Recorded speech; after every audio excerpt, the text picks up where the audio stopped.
Повторю не в первую сотню раз, что почему было очень много.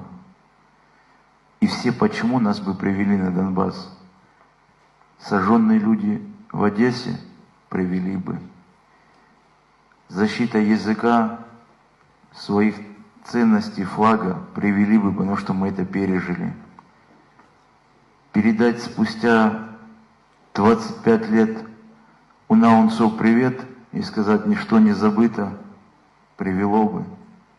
И передали, они возмущались, что я приехал на Донбасс. Я им всегда отвечал: у вас был батальон, я пришел один, чего вы так истерите? Но оказалось, что все-таки истерика была оправдана, потому что у нас стала бригада.